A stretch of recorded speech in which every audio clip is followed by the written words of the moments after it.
Welcome to Chicago Drives Podcast, your go-to source for all things related to driving in Chicago. From navigating the city's busy streets to understanding the latest traffic laws. What are your questions? Our amazing guests are some of the best people in the business to answer and keep you ahead of the automotive curve. Am I ready to drive alone? What's that sound? Did I get ripped off? How do I protect this huge investment? We are here to help you become a safe and responsible driver on the road. So buckle up and join us in this journey through the ins and outs of driving in the Windy City. Welcome to Chicago Drives Podcast.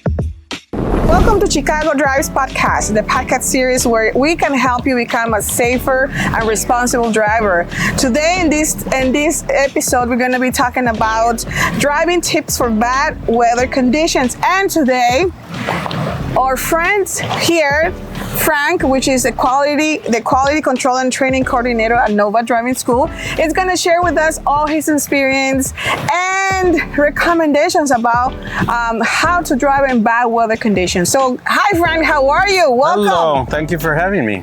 I'm so glad to have you. Let's talk about a little bit how can we prevent any emergency driving while we have these horrible weather conditions here. The first thing I want to make, a point to it, it's how can we prepare during winter season? Well, if you're talking about preparing yourself or preparing the car, it's a little different. You've got to prepare by being warm, but more importantly, you got to have the car prepared. Make sure you had a tune-up before the winter just to make sure the car is in working condition. Make sure the tires are new or have enough rubber on the tires to get a good bite in the snow. Okay. Make sure that you always keep the car clean on the outside when it snows. For example, when you're clearing the snow, you start with the roof, then the windows, then the front hood and the back trunk, then the sides, and try to throw all the snow towards the sidewalk. Because if you throw it towards the street, then you're going to have to climb over the snow that you just took off the car. Right. And then you'll get stuck. So to prevent that, make sure you clear the snow as best as you can away from the street towards the sidewalk. Right. Now, it's important that you start from the top because a lot of people will start with the windows. Right. And then they take the snow off the top, and by that time, you got to do the windows twice. So to avoid having to do the windows twice, start from the top, work your way down. That is so true. That is so true. So now, that's getting your car ready just from the outside. You were mentioning also from the inside. What kind of precautions should we take in order for us to get ready for those type of weathers? Well, you have to have a snow brush. You have to have an ice scraper in case the window is icy and you can scrape the ice off. Okay. You have to have a blanket in case you break down, because when you break down, the engine is not working. Therefore, your heater is not going to be working. Right. So a blanket will keep you warm in case that you have to be there for a while before any help comes. Exactly. A good pair of boots would be good to have in the car, so that in the event that you do break down, you can also change your footwear. If you're dressed to go to a party, you're going to have thin shoes. Exactly. But this way, at least you have the boots in the trunk or in the car somewhere. Right. Same thing with gloves. You want a good pair of gloves. Again, if you're going to a party, you might not even wear any gloves. But if you break down, you're going to need that, especially if you're going to be there for a while. Right. So then it's very important to have like maybe a little not purse, but what is it called? The sports bag to have a little all the sports things, bag to have those things in. like boots, socks, gloves, absolutely. Maybe and have an extra jacket, a blanket, or things like that, right? Absolutely. And then in addition to that, there's items that you want to keep in your car that you normally wouldn't keep all year round. Right. For example, you need some kind of abrasive material in case you're in ice and the tires are spinning. Wow. You don't want to throw salt because that'll melt through the ice and snow, and then it's not going to help you. You want to have something that's not going to melt through. Sand would be ideal, but sand is not easy to find in winter because sand is easily found in the summer because you have play lots that children play in, and people buy sand for their children's play lots. Right. So it's easier to find in summer, but in winter it's not. But one thing that you can find easily all year round is kitty litter. Oh, Kitty litter. that's something that I learned. It's very light. It's very Yes. light, so it's easy to carry. You can carry a bigger bag instead of sand. Sand is too heavy, and it's abrasive, and it's coarse, okay. and you can throw it under your tires for traction. Nice. Yes. So then you can get yourself out of a problem area with ice. Right. So then another thing that I've noticed here too, that it's very important for you is it to have your car in a 4x4 situation, or any car. Can you, if you're straining yourself and a bunch of snow and things like that, how you come out from that situation? Okay. Obviously, a 4x4 is better to have, but that's not always the case. No, but would you recommend to buy a car like that in this, and especially here in Chicago or states that are, that It's have not this- always affordable, but it would be a good thing to have in this kind of environment. Right. But it's not always affordable. But what is your 4x4s do recommendation? cost a lot more. Yes, indeed, they are. Obviously, 4x4 would be better, but not everybody can afford a 4x4. As long as you have a front wheel car, you're going to have a better time getting yourself out of situations. Rear wheel drive are just not good for snow driving. You can still manage, but it's a lot more difficult. Now, if you do get stuck in the snow, there's something that we call rocking the car to get yourself out of. Yes. Yes. And what that is when you go to drive and your tires are spinning, don't keep giving the gas because it's going to spin the tires too much and you're going to dig into the snow. So the instant that you feel that the tires are skidding, stop accelerating, shift to reverse, put it in reverse and go back as far as it can. It might only be an inch, it might be less than an inch, but you're going to move a little. Then brake right away. Shift to drive, go forward now, as far as the car will take you. Maybe it's another half an inch. Stop the car, shift to reverse. And you keep repeating that process back and forth. Before you realize it, you have 3 feet forward, 4 feet back, and now you got 8 feet.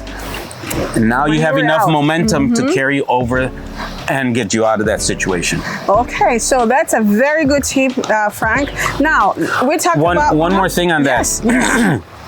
If your car is equipped with traction control, you have to turn the traction control off, because the traction control, as soon as it senses the tires are spinning, it cuts the flow of gas to the tires, and then you're going to still be there. You're not going to be moving back and forth. So you need to turn it off in order to do that back and forth movement. Back and forth. Okay, great. Now, that tip that we're going to use while we're in a steady position or in a stop position, but now we're driving, snow is hitting, everything is moving slow. Sometimes field vision it's not good enough to be able to see. What are the recommendations that you will give to the drivers out there? Well, first and foremost, you reduce your speed. Before you even decide to get out of the house, you have to look at the weather report.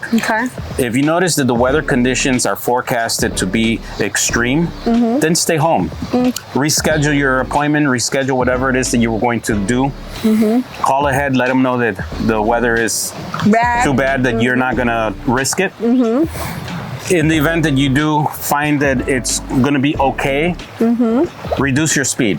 That's the main thing. Go slower, keep a much farther distance from the cars in front of you. Brake sooner than you otherwise would so that you slow down your car long before you get to the vehicle ahead of you. If you slow down too late, you might skid right into that vehicle. So keep a farther following distance, keep your speed extremely slow, and depending on what environment you're at, you might go 10 miles below the speed limit, you might go 20 miles below the speed limit. If you're on the expressway, you're gonna go a lot slower. If you're on the surface streets, you're gonna go a little slower. 30 miles an hour is not good, so maybe 20 miles an hour. You feel your way through. If the weather starts to get too bad, then just plan another trip. Pull over, wait it out, wait till the salt trucks come by, and then make yourself a trip to go back home. Just avoid being in that condition. And in those situations, how about the high lights, low lights? Which kind of lights should we use? You should only use regular lights all the time. The only time that you use the high beam is when you're alone. And in all kinds of weather, you don't want to use high beam. Headlights are good enough for any kind of weather.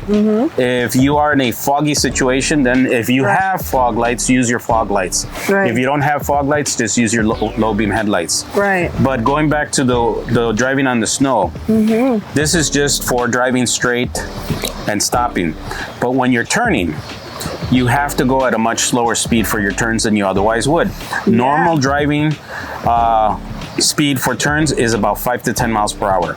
So in this situation, you're going to be going even slower than 10 miles an hour. Wow. You might be closer to the 5 miles an hour. You want to keep the car rolling while you're going around the curb or the turn. If your car stops while you're on the turn, now you're going to run the risk of your car sliding sideways because your wheels are turned. Right. So you want to try to keep the car rolling ever so slowly. You don't want to stop while you're turning because then that's going to cause a problem. Right. So you may need to pump the gas pedal as you're going around with very short bursts of gas, boom, boom, boom. But continually to keep the car rolling, not allow it to stop, but not gassing continuously because that's going to make you go too fast. The key is not to go too fast around the corner, but keep the car rolling. Right. And we do that in a pulsating motion on the gas pedal. Right. And also very important as well too, when you're trying to show your intention, how soon can we show that? That does not change. It's always 100 feet before the turn. Okay. You don't need to signal any sooner. You don't need to put the hazards on. A lot of people think that when the weather is bad that you should put your hazards on, and that's wrong because then the people in front of you or behind you rather, they don't know if you're turning. Exactly. So don't put the hazards on. Too many people think that you have to put the hazards on in bad weather. No, you're misinforming everyone. Great. So these are very important tips. But I want to ask you about something too, because well, here in Chicago we don't have that many bridges. But what are your recommendations when there's something like that? Like we have black ice. Well, believe it or not, Chicago has the most bridges than any other state in the nation. Are you sure about that? I'm 100% positive. You can look that up. However, not all the bridges are cement based. Some have a metal grid that allows rain and snow to go through. But in any case, the cement bridges, any cement bridge will freeze earlier than the freezing temperature. And the reason is that the cold air goes on top of the bridge and under the bridge. So the temperature doesn't have to be at 32 degrees Fahrenheit for the bridge to freeze. Okay. It could be 40 degrees outside and the bridge will still freeze because it's getting cold from under and the top. Right. Whereas on the ground, you got the warmth from the ground that's keeping the bottom still warm. So even though it's 32 degrees outside, the ground is still not freezing because the ground underneath the cement is still warm. But the bridge, that will freeze real fast. Yeah, so we still have to have precautions when we're going through that. You have to have precautions both on land and on the bridges, but more so on the bridge because it freezes sooner. Yeah, and then a lot of times that ice is called black ice, which you can't see it. It doesn't have a shine to it. So then you might not even know it's icy. It looks clear and it's not. I know. So we have to, whenever we're driving on a bridge in the winter, be careful. Be careful. Slow down, stay calm. Slow down, stay calm. Now, let's assume you do skid. We need to know how to recover from a skid. Exactly. First thing you do when you're skidding, first be aware that the reason why you're skidding is because you're going too fast for conditions. That's the reason. Plain and simple. Whether it's snow, ice, rain, sleet, doesn't matter. If you're going too fast, you're going to skid. In the event that you do skid, immediately release the accelerator because you're going too fast. Shift to neutral. You don't need to push the button, just move the lever forward. It'll go to neutral. And now you no longer have the engine pushing you forward. Now your car is just free rolling. It starts to slow down. While you're shifting to neutral, start to control the car. It's gonna go one way, probably fishtail and go the other way. And you keep trying to control the car until you have control. Once you have full control of the car, put it back in drive rather, from neutral to drive, and then keep a slower speed. You were going too fast. That's why that happened. So guys, if you're looking at this podcast, these are very important tips to follow when you're in this type of weather conditions. Well, thank you so much, Frank, for giving us all those expertise, those tips. And I would like to ask everybody that is watching this podcast to come and follow us on all the social medias. Please follow us at novadriving.com and our webpage. You can even call us at 773-489-2712 and we will provide you with all these sort of different types of services that we have here at Nova. If you're already a driver and are nervous about driving in the snow, give us a call. We'll get you a driving lesson in the snow. We just have to schedule it on a snowy day. Give us a call. Exactly. Thank you, Frank, and I'll see you next time. Bye-bye.